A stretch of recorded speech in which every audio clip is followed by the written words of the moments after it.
Alors, Halakha Yud Dalet, Halakha 14 du Shulchan Aruch, dans le Siman Kuf Nuntet. Il y a écrit comme ça, hein.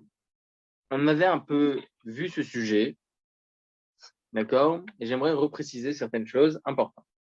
Vous savez, on a deux dinim.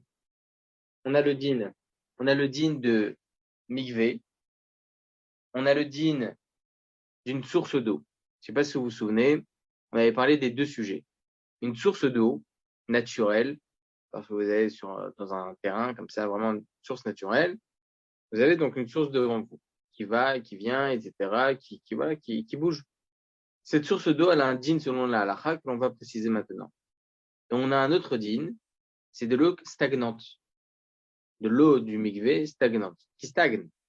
Donc, il y aura de là deux dinim différents. Alors, regarde, on va apprendre ensemble, Bezrat Hashem, de par les lois de Nitya Shadaim, certains paramètres de Dvila, certains paramètres de mikvé. Ça va être intéressant. Alors, écoutez bien. Le Shulchan Aruch, il nous apprend la chose suivante. Celui qui a trempé ses mains dans une source d'eau, je précise, naturelle évidemment, Afilu end bo arbain sea altalot vila. Il a trempé ses mains donc pour Nitya Shadaim. On est encore dans le sujet, d'accord? On a un din de Nitya Shadaim normal, on doit verser un revit, mais on a un din aussi de Dvilat Yadaim, tremper ses mains. On n'a pas de quoi pour faire Nitya Shadaim, on a la possibilité de tremper les mains pour purifier. Quand est-ce que la Dvila marche? Quand est-ce que se tremper, ça marche? Uniquement lorsqu'on rentre dans les paramètres des lois du mikvé, c'est-à-dire un minimum de 40 CA, 330 litres à peu près. D'accord? Ça, c'est selon Rabbi Chaim Naï. Donc, s'il n'y a pas 330 litres d'eau naturelle, donc de pluie, par extension, ça ne devrait pas marcher. Et pourtant, même pour Nitya Shadaim, et pourtant, Maran Shulchan Aruch dit, celui qui a trempé ses mains dans une source d'eau, même qui n'a pas 40 CA, donc 330 litres, Altalot Vila, c'est considéré comme Vila. Ça marche. Kol Shimit Kassin Yadav Baen Bevatachat. Tant que les mains se sont totalement recouvertes d'un seul trempage. Je trempe mes mains, je n'ai pas besoin de tremper 2-3 fois pour que toute ma main elle aurait été touchée l'eau, mais en une fois, toute la main, elle touche l'eau. D'accord? Donc c'est intéressant. Pourquoi? On va voir ça tout de suite. C'est de là, c'est cette raison que je vous ai fait un petit préambule. Si maintenant il a trempé ses mains dans une eau de mikvé, donc c'est une eau qui est stagne, donc si maintenant on veut tremper les mains dans l'eau de mikvé, ça devrait marcher, mais là il nous enseigne quelque chose d'intéressant. Étant donné que l'eau elle stagne, il devrait y avoir un din différent. Alors regarde ce qui est écrit ici dans le Shulchan Aruch. S'il a trempé ses mains donc dans l'eau du mikvé, il y a certains qui pensent que ce sera la même halakha que l'eau d'une source d'eau naturelle, donc ça devrait marcher. Donc, là, pour l'eau du mikvé, il y en a certains qui pensent que s'il n'y a pas 40 CA, eh bien, ça ne marche pas. D'accord? Ça ne marche pas. Si maintenant, il y a 40 CA, ça devrait marcher, même si on trempe nos mains. D'accord? Donc, il faut exclusivement, obligatoirement, les chawra, il nous faudrait 40 CA pour le. Donc, là, pour l'eau du mikvé, il y en a certains qui pensent que ça devrait marcher en trempant les mains à l'intérieur, mais il faut obligatoirement la quantité de 330 litres d'eau. S'il n'y a pas ça, ça ne marche pas, parce que c'est une eau qui stagne. On va voir c'est quoi la différence. Alachalema, c'est Naktina qui dit vrai, Meken, Maran Shulchan Aruch dit, on peut être Meken même pour l'eau du mikvé, même s'il n'y a pas 330 litres, tant qu'on trempe les mains à l'intérieur et que toute la main rentre d'un coup, ça marche. D'accord? Marloquette. D'accord? Marloquette. Maran Shulchan Aruch, il est plus Meken. Alors écoutez bien ce que dit le Mishnah Berurah, c'est très intéressant. Très, très intéressant. Tout d'abord, avec votre permission, non, c'est bon. On va commencer direct avec le Mishnah Berurah pour comprendre. En général, je ne lis pas spécialement le Mishnah Berurah. Je vous le fais par cœur, mais là, vous allez, je pense, un peu mieux comprendre. La spécificité qu'il y a en ce qui concerne mes Marayan, donc l'eau de source, comme on vient de dire, donc deux dynimes différents. L'eau de source qui ne stagne pas et l'eau du mikvé qui stagne. Lorsque l'on trempe les mains, au lieu de verser et faire Netilat Yadayim, normal pour faire Botsi, on n'a pas de quoi pour faire Netilat Yadayim, on veut se tremper les mains dans l'eau. Est-ce que ça devrait marcher ou pas? Alors là, on a d'autres dynimes. C'est pas Netilat Yadayim, c'est pas verser de l'eau, c'est se tremper les mains. Donc, lorsqu'on va tremper les mains, on rentre dans de nouveaux paramètres, ça s'appelle Dvila. D'accord? Et dans Dvila, on a des paramètres assez intéressants que Khamim nous enseigne, qu'il faut un minima de 330 litres d'eau. 330 litres d'eau. Là, le chidouche, il est le suivant. C'est 40 CA à la table? 40 CA, exactement. 330 litres. C'est 40 CA, c'est 330 litres. D'accord. Ouais, selon Rabbi Chaim Naï. Comme ça, on tranche la large. Pour les Ashkenazim, c'est bien plus, hein, c'est le double et le triple. D'accord? D'accord. En tout cas, en général, dans les mikvés en Israël, c'est bien plus. Mais bon, voilà. En tout cas, c'est le minimum.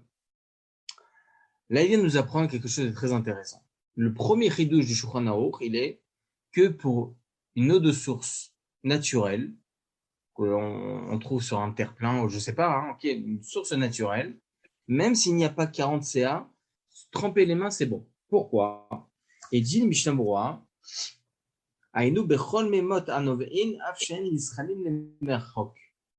toutes les eaux, voilà, qui ne stagnent pas, qui bougent, même si en fin de compte elles vont bouger assez loin, et on va plus voir où ça va, l'eau méchanée, ça marche.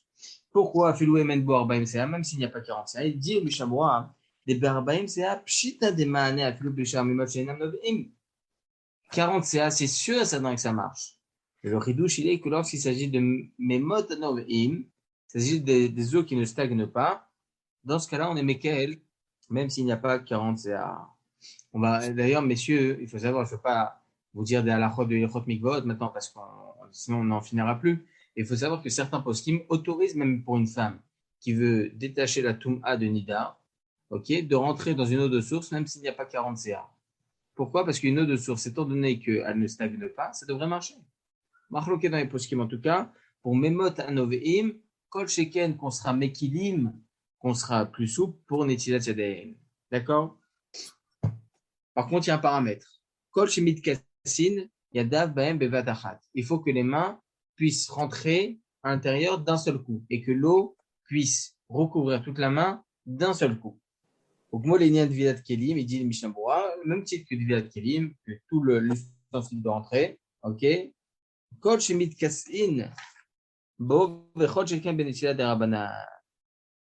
Il faut obligatoirement il faut que le keli, l'ustensile, puisse être totalement recouvert, excusez-moi, en un seul coup. D'accord?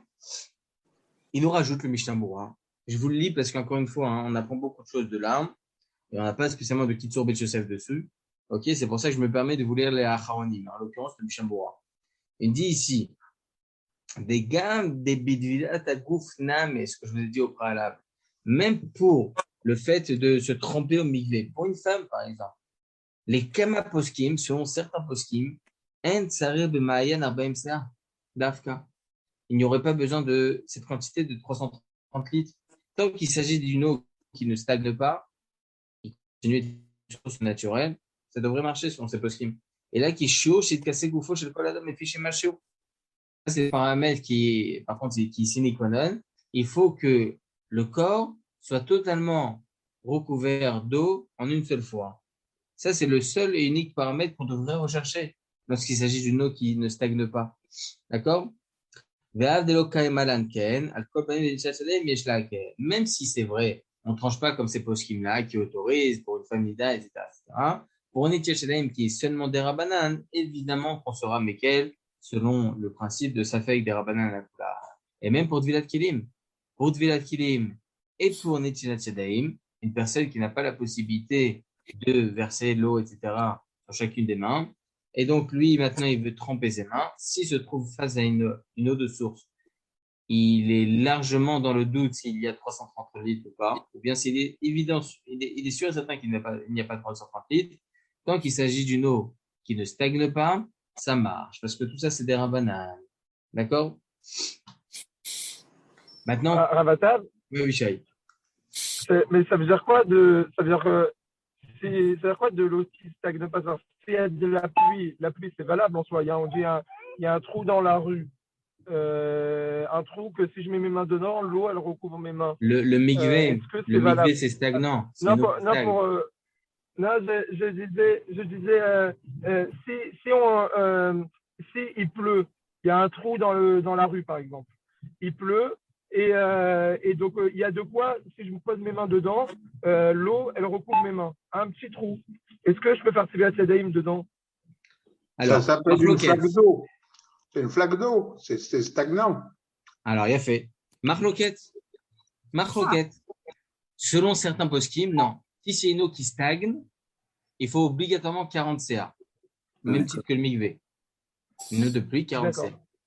Mais Marana Shulchan il dit, Venaktinan qui divra mekel. Il est mekil. Si vous avez rien d'autre, vous avez la possibilité de mettre vos mains dans une flaque d'eau, par exemple, mais il faut que la flaque d'eau est assez profonde pour que toute la main puisse rentrer d'un coup.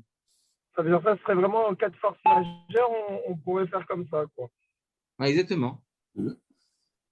D'accord. Et est-ce que, par exemple, il y a des fois, il y a des sortes de marées qui sont vertes. L'eau, elle est verte. Elle est vraiment un peu répugnante, quoi. Et est-ce que ça c'est valable pour faire un étilat de Tevilat Yadayim dedans? Tevilat Yadayim, oui. Netilat Yadayim, non. D'accord. Oui, parce qu'il faut que ça soit consommable pour un étilat, mais Pour Netilat Yadayim, il faut obligatoirement une eau qui soit consommable. Obligatoire. D'accord. Pour Tevilat Yadayim, c'est-à-dire que pour utiliser l'alternative de tremper ses mains, plutôt que de verser, etc., on peut utiliser chaque eau. C'est pour ça qu'une femme Nida, par exemple, a la possibilité d'aller se tremper même à la mer, si elle veut. D'accord. Non, parce que j'ai ça, parce que par exemple, il y a des routes, par exemple, vers hier, tu sais, des villes comme ça, où c'est des marais, mais c'est vert, quoi. C'est pas, c'est sale, quoi. Mais Ouais, des vrais marais, ils sont là toute l'année, quoi. Ouais. D'accord, on pourrait faire tout ces comme ça. D'accord. Exactement. Ok, merci. Exactement. D'accord? Alors, le dîn de Mikvé, pourquoi il est différent? On a dit la halakha, hein, mais pourquoi il serait différent? Regardez ce que dit Mishnah Berurah. Bemea Mikvé, chez Enam Novim, donc c'est une eau qui stagne. Et là, chez Idkatsu Bemakom Echad Memegeshamim ou Afsharad Shlagim, donc ou bien c'est que il y a de la pluie qui est tombée, donc ça a créé cette pluie de Mikvé, ou bien c'est tout simplement par une source qui vient directement de la décongélation de comment on appelle ça, de la neige. D'accord? Si maintenant l'eau, la source stagnante, je parle, la source qui stagne, elle est trop, ça veut dire qu'elle est vraiment très opaque, ok, on voit que vraiment c'est impropre. Là, ça sera un dîme différent, comme on verra Bezrat Hashem dans le Siman, Kouf, sa mère, c'est Iftet. D'accord? Là-bas, c'est écrit, je vous le dis direct là, hein. C'est écrit là-bas dans le Shulchan Aruch. Maïm, Meluchim, Osruchim, Omarim, Shen, Akelev, Yachol, Ishtot, Mehem, Tsulim, Netilat, Sadaim, Afal, Pish, Ksherim, le même Igvel et Dvila. Vim, Amakorim, Achamati, Shetareb, Bahem, Im, Akelev, Yachol, Ishtot, Mehem, Ksherim, Ben, Netilat, Sadaim, Ben, Igvel. Vim, Yachol, Ishtot, Mehem, Tsulim, Lishne. Donc, vous voyez que pour Netilat, Sadaim, c'est compliqué. Pour Dvila, Sadaim, c'est bon. Ok, on verra Bezrat Hashem. Donc, on tranche la halakha qui est divrei à Mekel. Pour quelle raison? Parce que tout ça, c'est que des rabanan. Comme dit Mishnah Berurah, des divrei sofrim ou. C'est pour ça qu'on est plus Mekili. D'accord? Halakha lema, c'est les amis. Pour Netilat Yadayim, on fait très attention à ce que ce soit une eau qui est évidemment buvable, consommable. Ok? Ça, c'est obligatoire. Et donc, lorsqu'on veut faire Netilat Yadayim, on est obligé de respecter les normes et les paramètres de Netilat Yadayim. Pour Dilat Yadayim, il y a de nouveaux paramètres. Il faut normalement 40 CA pour purifier les mains. Ok, comme une femme nida qui va au mikvé, elle est obligée d'utiliser 40 CA. Ok. Maintenant, pour ce qui est de Dvila Yadayim, ok, lorsqu'on va tremper les mains, là, on sera plus Mekili. Pourquoi? Parce que étant donné que Dvila Yadayim ou Netilat Yadayim, c'est que des rabanan, on est Mekili même s'il y a moins que 40 CA. Et que ce soit dans une source d'eau naturelle qui stagne pas, ou bien dans une source d'eau pas spécialement naturelle, mais de l'eau du mikvé, par exemple, qui stagne, ok, quand bien même, on sera mélim, on pourra être mékel, de tremper les mains à l'intérieur, même s'il n'y a pas 40 CA. D'accord? Est-ce que, messieurs, il y a des questions déjà sur ça? C'est bon? Halakha Yutet directement, les amis. D'accord? Donc, on va prendre directement la halakha 19. Yutet. Il y a écrit comme ça dans la halakha, parce que même, vous savez, même dans les poskim qui sont rapportés dans le Méorot d'Amizra, etc., c'est très, très, très, très restreint. Parce qu'il n'y a pas beaucoup de choses à apprendre spécialement de nos jours. Regardez, lorsqu'on fait Dvilat Yadaï maintenant, lorsqu'on va tremper les mains, est-ce qu'on doit tremper 3 fois les mains ou bien il suffit de tremper 1 fois les mains? Maran Hashukhranaouk, il vient de nous apprendre, c'est rapporté déjà dans le Tosefta, dans le traité Yadaïm et dans le Mordechai, dans plusieurs endroits. C'est écrit comme ça. Matbil Yadav, En Sareshte Pamim, Velo Nigouv, Velo Lagbia Yadav. Lorsqu'on trempe les mains, il n'y a même pas besoin de faire 2 fois, il n'y a même pas besoin de les essuyer, il n'y a même pas besoin de les soulever. Tous les dîners que l'on a l'après ou pendant le Netiat Yadaïm, c'est pas pour cette halakha de Dvilat Yadaïm. D'accord? Ravatar, Oui. Merkila, de nouveau. Tfilat Yadaïm, c'est pour faire quoi exactement? Une personne qui est à la mer et il a qu'une petite bouteille d'eau pour boire, il n'aura pas de pour faire un Netiat Yadaïm. Ah, il n'a pas d'alternative de faire Netiat Yadaïm, c'est ça? Exactement. Il a la possibilité de faire Dvilat Yadaïm. D'accord? Tremper les mains, oui. Par contre, prendre un verre et prendre de la mer pour pouvoir faire une Netilat Yadaïm, non, ça non. Parce que c'est une eau qui est impropre à la consommation. Donc, Netilat, ça marche pas. Dvila, ça marche. On a le droit de tremper les mains. D'accord? Même pour celle du les matin, amis la première, oui. Même la première Netilat du matin? Même? La Oui, première Netilat du tous matin? les Netilat Yadaïm, ça marche. Ça pourrait marcher. D'accord? Et ce sera quoi la bracha de cette villa? C'est pas al Dvilat Yadaïm, mais ce sera al Netilat Yadaïm. C'est ce que nous dit Maran. Amad bil yadav eno mevarech al Dvilat Yadaïm et là al Netilat Yadaïm. Le Rama il dit ve'esh omrim mevachim al Dvilat Yadaïm ou al Shtifat Yadaïm vechenika. Le Rama il dit que si on fait al Dvilat Yadaïm à la Chalem Maaseh, on ne change pas le nosor de la bracha, on fera al Netilat Yadaïm. D'accord? Est-ce que messieurs il y a des questions Baruch Hashem sur ça? Oui, j'ai une question. Est-ce qu'on peut tremper la vaisselle dans de l'eau du mikvé pour homme ou pour femme? Oui, mais juste on évite de faire ça, Chazeshom et Shum Sakana. Si Chazeshom, il peut y avoir un ustensile qui tombe et qui se casse, d'accord. Ça va être compliqué. Donc c'est un cas de vraiment de. Il n'y a vraiment pas de choix. Pas de choix, hein? D'accord, ok. D'accord? Ok. Et la bracha sur Al-Tivlat Yadaïm, on le fait une fois qu'on ressort les mains Exactement. de l'eau. D'accord. Exactement. Ok les amis? Bon, Bezrat Hashem les amis, je finis plus tôt parce que voilà. Vous savez, Bezrat Hashem, demain il y a Shiur les amis, normal. Je ne pas je le répète pour ceux qui sont arrivés un peu après que je l'ai dit. Donc demain il y a le cours normal, Bezrat Hashem. Mercredi soir, je donnerai le Shiur pour les femmes. Donc je suis désolé les amis, avec les élections, les trucs, etc. Il y a plein de choses qui se font. Et Bezrat Hashem, voilà, on va continuer. Ishtabar Shemo, aujourd'hui on a fini le Siman Kouf Tête. Je vais juste rajouter 2-3 petits trucs Mirza Hashem demain. Et après, on continuera Beyeter Seet ou Beyeter Oz. Chazak ou Baruch les amis, Bessorot Tovot et Bezrat Hashem à demain. Bonne soirée, à demain. À demain. Demain.